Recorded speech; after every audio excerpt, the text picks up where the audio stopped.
Hello there. Welcome to this video devlog series of Heavenly Chronicles Ascension. In this series, we will be looking at the development of the up-and-coming game Heavenly Chronicles Ascension. It is a RPG game that utilizes story, light and dark mechanics, where it will give you strengths and weaknesses, and a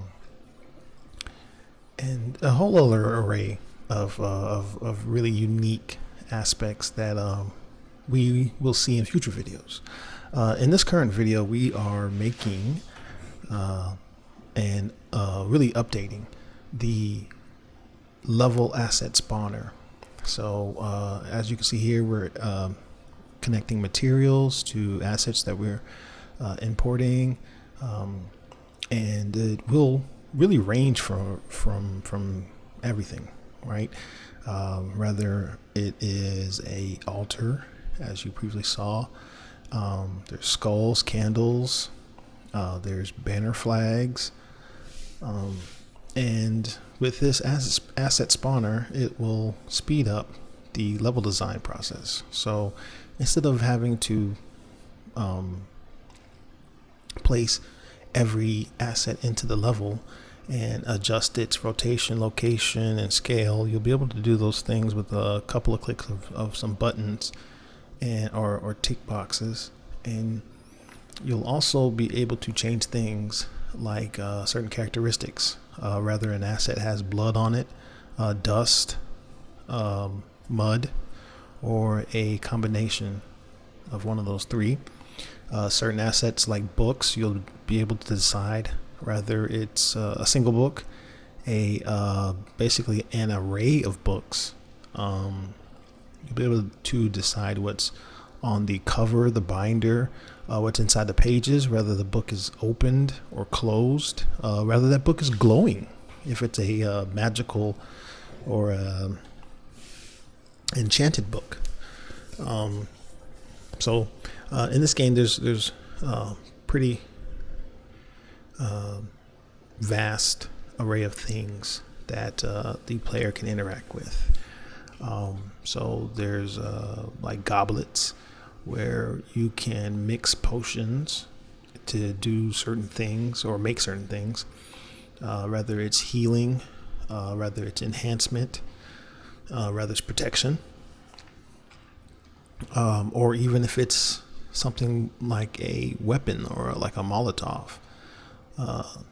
And I think in making those things interactable, I think that is going to deepen the level of immersion in the game. So here we're putting all of the different options into structs. So for each asset basically has its own struct, where it's going to hold a lot of different variables to customizing that particular asset. We're using editor blueprints. We're also using editor widgets to help out with those. We're doing all of this in blueprints. Myself particular, I'm a lot more accustomed to working with blueprints versus C++ code. In the future, if we have to convert these things over, we will do so. But for now, in this early stage, we will essentially stick with blueprints until we need to change. So as you can see here, we're updating things, and we have a collision there to prevent the player from being able to jump onto the skeleton, because we don't necessarily want the game to have such realistic physics to where it'll bog down the rest of the things that we're trying to do in the game.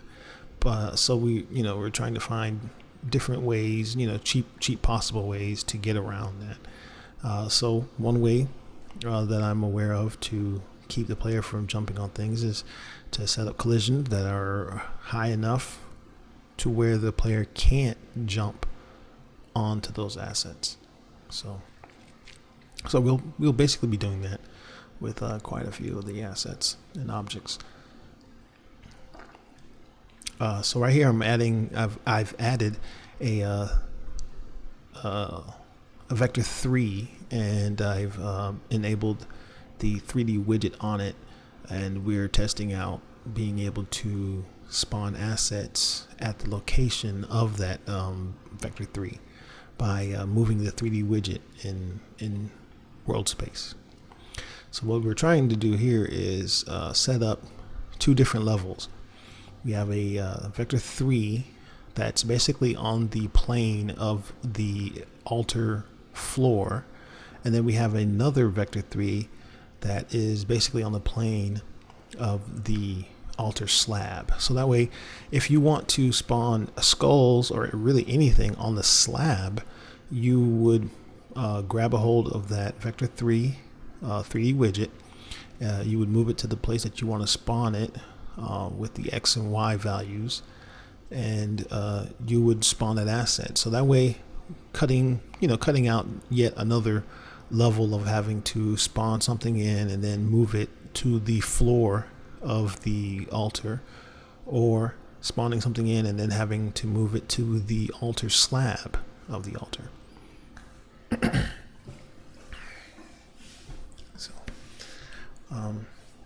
So we're here continuing to put that together and test that. So at any time, you're welcome to come and join us during these dev sessions that we have on twitch.tv /NiteFox1. That's NITEFOX1. We'll also leave that in the description as well. We stream from 9:30 in the morning to around 3 in the afternoon, and that's Monday through Thursdays. And on Friday and Saturdays, we usually stream at night, and we usually start around 8 or 9 o'clock at night, and all of this is Eastern Standard Time. So come check us out. It's a really fun stream. We have a lot of dev talks and just general conversational topics. So about everything, So, and we talk UE4, we talk Unity as well too, and other game engines, Godot, and just the processes and pipelines.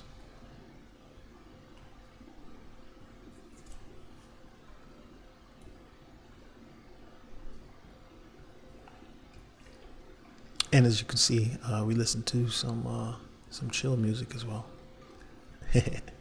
So, and as you can see that we're placing objects in the level, and we are getting a look and feel, which I kind of feel is an important part of the dev process.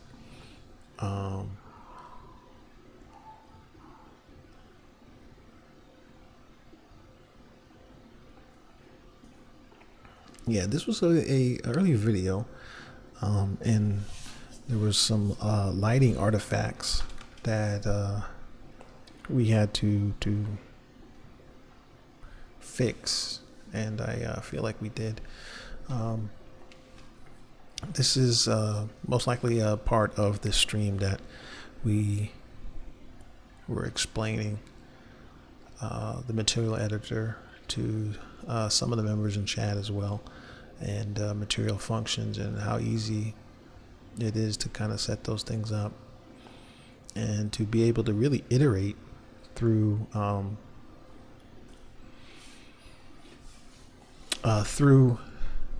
the material process, so changing things on the fly, and then once you get something that you like, you can always go back and hard code it later.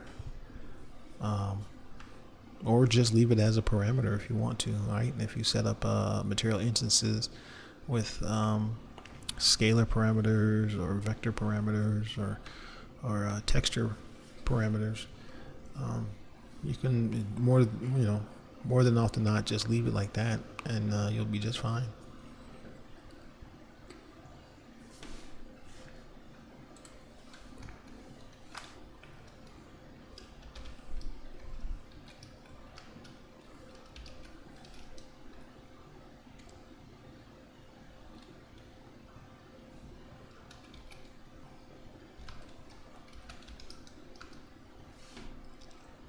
Yeah, so here we have a sub UV texture, which is what's generating our flames here.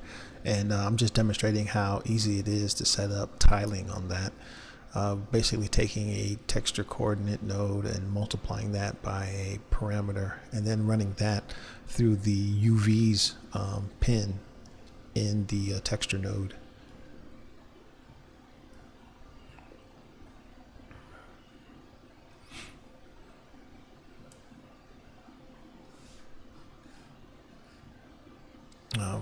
Yeah, I'm also demonstrating the ease of and the necessity of checking your shader complexity while in Engine. Yeah, because sometimes you can easily get away, or should I say, a material can easily get away from you by making it way more complicated than it needs to be. It's very important to check and ask yourself a lot of important, pertinent questions, right? How far is a particular asset going to be away from the camera? At what point is it going to be close up to the camera? And how often? If it's something that is often going to be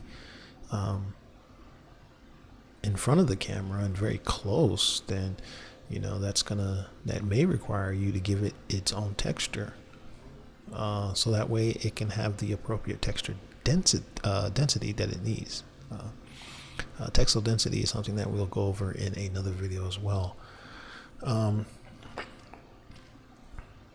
And that's even going to change things like geometry. So if something is only going to take up a very little bit of space on the screen, which is a long way of saying screen size, then it doesn't need to have a lot of geometry, nor does it need to have a very heavy texture. So if something with a very small screen size doesn't need to have a 4K texture, if it has a very small screen size, then you could even get away with something maybe as low as 256 by 256 pixels. It just really depends on the scenario and the game and the style that you're going for, right? Thank you for joining us in this video. Don't forget to hit like, subscribe, and the notification bell so you can get more of these videos when we release them.